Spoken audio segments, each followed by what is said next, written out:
What's up, YouTubers? It's HarpyHunter89 and the voices in my head coming at you from the Duelist Den. And today we're going to be going over some tips and tricks on how to build your side deck, because the side deck is very, very important in this game, as it allows you to counteract a variety of other decks that you may not be able to get around using just the cards in your main board alone. So, with that being said, let's hit that intro.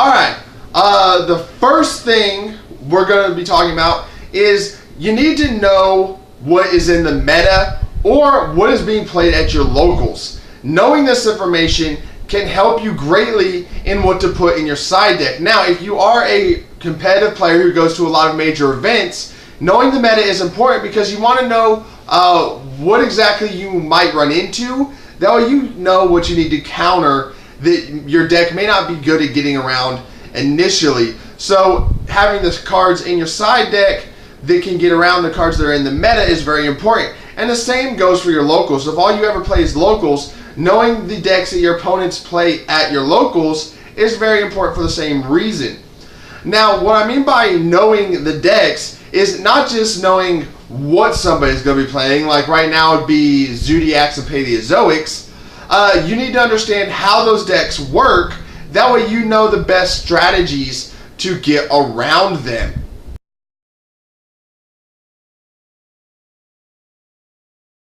The second topic we're going to be going over is you need to understand your own deck and your deck's weak points. And what I mean by that is every deck has its weak points. Let's use, for example,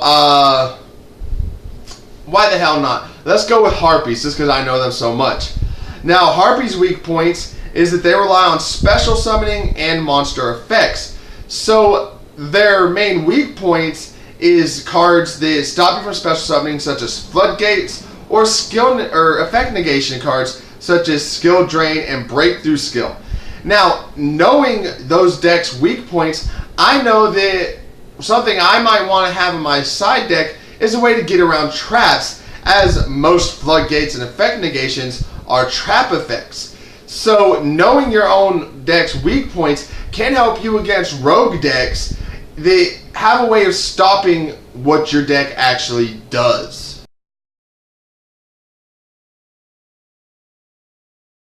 The third topic that I want to discuss is that you need to have cards in your main deck that can be taken out for the side deck cards. For example, if every card in your main deck is so important that you cannot or do not or will not take it out for a side deck card, then that's a problem, because you need to have cards that you can take out for them. That being said, this is where staples come in. Cards like Dark Hole, Raigeki, Upstart Goblin, One Day of Peace, Torrential Tribute, Solemn Judgment, things like that, or Solemn Warning, things like that that you can take out for siding. Now, what I mean by that is, okay, let's say you're going up against somebody and you main 2 Dark Holes and a Raigeki, alright?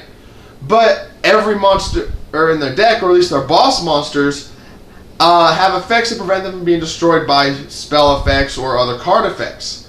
Well, okay, obviously that means your Dark Holes and your Raigekis are not going to be all that useful. So, game 2, you can side in something like a Solemn Warning or Skill Drain, stuff to stop those effects from being, viable during that game.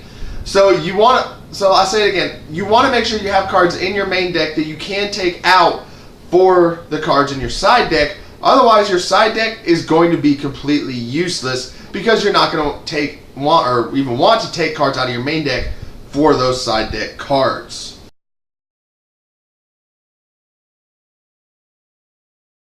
Alright, the fourth point in this is you need to understand how the cards work. Now this goes not only for the side deck cards, but for your main and extra deck cards as well. If you don't know how your own cards work at least, then you will not be able to use them effectively. For example, this is completely stupid, but you still see this a lot today. People thinking that Mystical Space Typhoon negates. Okay, first of all, MST does not negate anything. Alright, now there are some cards that it could be useful against, like say I used Hysteric Sign, which lets me add Elegant Egotist from my deck or graveyard to my hand. Somebody uses Mystical Space Typhoon as a chain to that card and destroys it, then yeah, I'm not going to get my search off of my Hysteric Sign. But say somebody uses Upstart Goblin and then someone chains Mystical Space Typhoon to Upstart Goblin, well, yeah, Upstart Goblin is going to be destroyed, but your opponent is still going to get their draw off and you're still going to gain your 1,000 life points because Mystical Space Typhoon does not negate. Yeah, I know that's a stupid example, but it's something people still do even today, so I thought it made the perfect example for this.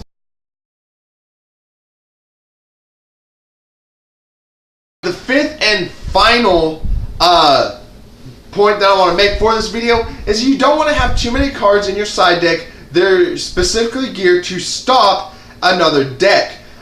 For example, you don't want to have, let's see, you got 15 cards in your side deck. You don't want 9 or 10 of them specifically geared to stop something like Paleozoics.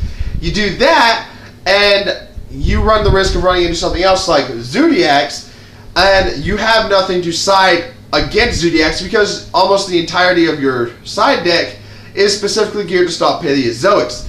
So ideally, at least in my opinion, you want to have no more than 3 to 5, and 5 is kind of pushing it because it takes up a third of your extra deck, or of your side deck.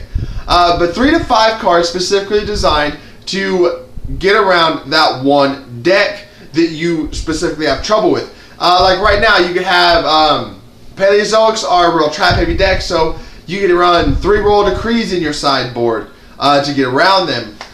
For Zodiacs, you have that fucking, I can't remember the name of the card off the top of my head. I believe it's a Flying Sea. You run 3 Flying Seas in your side deck to get around Zodiacs. There were some staples in your side decks, like maybe like Grand Horn of Heavens to get around special summons, Skill Drain to get around effects that are a big pain in the ass. But anyway, you know, don't have too many cards in your side deck that are specifically designed to just stop one deck, because that could actually hurt you in the long run in case you go up against a rogue deck or something else that you might have trouble getting around, that folks that could manipulate your deck's weak spots. But anyway, I hope you guys enjoyed this video. Let me know what you thought about the video in the comment section below. As always, make sure you like this video, subscribe to the channel, and make sure you check out the Duelist Den Facebook page. I post every Sunday on that page as to how many videos I'll have going up that week. Throughout the week, I put up on that page when I've uploaded a new video. In addition to that, May 29th is my birthday. I'm trying to get up to 100 subscribers by May 29th. I could use you guys' help with that. I'm almost halfway there. I've got 47 subscribers as of this moment in time, so I'm about halfway there. If you guys could give me help, or give me a hand with that, help me out. Tell your friends, family, everyone you know who's interested in this game, or who just, you know, just like seeing people talk, to subscribe to this channel. Had a little brain fart there. But anyway, until next time, this is Harpy Hunter 89, and the voices in my head, signing off.